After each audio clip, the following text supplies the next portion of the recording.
Joining me now is the director of the Popular Conservatives, is Mark Littlewood. Mark, thank you very, very much. Look, he's got to reveal, if he's going to blame everything on the £22 billion black hole, he's got to tell us exactly what that black hole is and where that's come from, surely. Patrick, I think that's right. In any school mathematics examination, you will be asked to show your working, show how you've got to a particular number. And Keir Starmer and his government seem extraordinarily reluctant to show their mathematical workings here and how they got to the £22 billion number. But I think it's worth pointing out, even if this number is dubious, it's also pretty trivial. Obviously, £22 billion is a colossal amount of money, but within the context of total government expenditure, it's a bit less than 2% of annual government expenditure. And tax receipts and government expenditure are impacted by a whole range of things that are very difficult to forecast. What do you think the growth rate's going to be over the next 6 or 8 months? What do you think interest rates will be over the next 6 or 8 months? Do you think that Labour's VAT on schools will raise money, or do you think it may even cost the taxpayer money? So the real issue here is actually not this, I think, slightly fabricated or confected 22 billion. It's that overall our public finances are unsustainable over the long run. And unfortunately, politicians aren't willing to point that out. The only bits of this black hole that we know about, really, so far, are the massive overspend on asylum, the massive overspend when it comes to the taxpayer subsidies of people who are here legally, so they're kind of low-skilled migrants, and also what they've paid the unions. I mean, do you think there is a chance that they're covering up that actually a lot of this £22 billion black hole is their own? Yes, because, I mean, as I was just saying, there's so many things that affect public finances on a day-to-day basis. You know, the Labour Party at the last election said, we've got a fully costed manifesto, you know, every last penny is accounted for. But of course, they didn't tell us the generous offer that they were going to make to a good number of trade unions. So that has added to the overall black hole as well. So, as I say, I'm pretty dubious about the number. I think this is more of a political statistic than an economic statistic.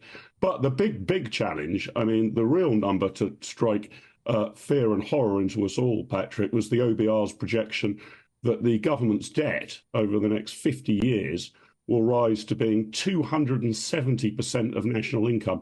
At the moment, it's about 100% of national income. If all we did for a year was to clear the debt, we could do it if we didn't spend anything on anything else. But that is ballooning if we carry on the present trajectory. So to believe that this 22 billion is really the fundamental problem with the state of the public finances is completely wrong-headed, and bigger cuts are going to have to be made. Well, yeah, but this is it. And in order to do anything to get rid of some of that debt anyway, it's got to be growth, growth, growth. He spoke a lot about growth before the election. In fact, we stood in front of banners with growth behind him. Have we seen anything that suggests that he's going to go for growth? No, I mean, I think that's what's so disappointing. You're right. It has been the mantra of this government, and while they were in opposition, that they're going to be laser focused. That's what Keir Starmer sold us on economic growth. But economic growth doesn't really appear to be a particularly high priority. If you look at a whole range of policy announcements from them, they're prioritising other things. I mean, there's going to be a ban on junk food advertising after 9 o'clock at night. Well, you might support that for public health reasons, but it won't help economic growth. So if you want economic growth, you've got to get public spending down, taxes down, and regulation down. And I haven't heard any sort of proposals from the Labour government in any of those three areas.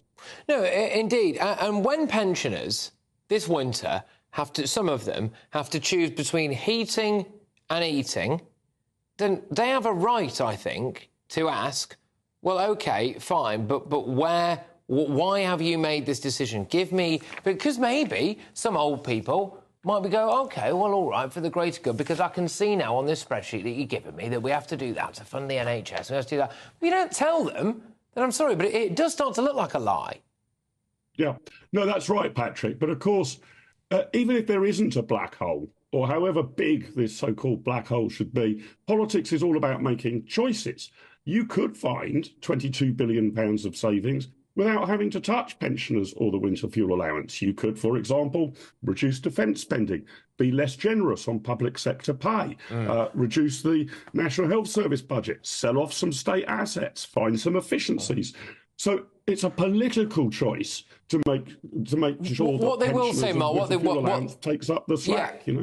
I mean, look, hey, what they will say, what they do indeed say, is not just that the Tories left them in an economic mess, but they're also cleaning up the mess from Liz Truss, etc. That is a big thing that Labour are saying, and they will no doubt be saying for the next 5 years, all right? And, you know, there has to be an element of truth to that, doesn't there?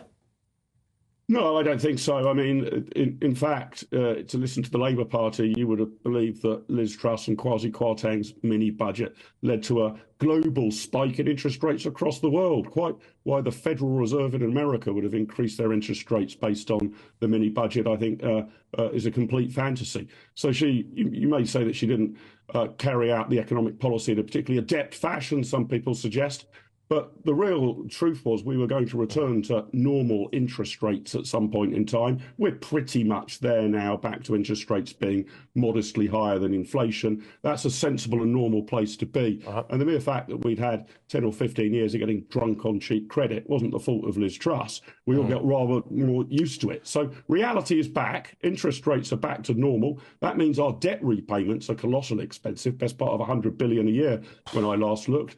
And sooner or later, the Labour Party, the Conservative Party, any party that wants to form a government is going to have a much more serious conversation about finding savings and reducing expenditure far beyond £22 billion a year, Patrick. Mark, thank you very much. As ever, great to see you again. Mark Littlewood there is Director of the Popular Conservatives.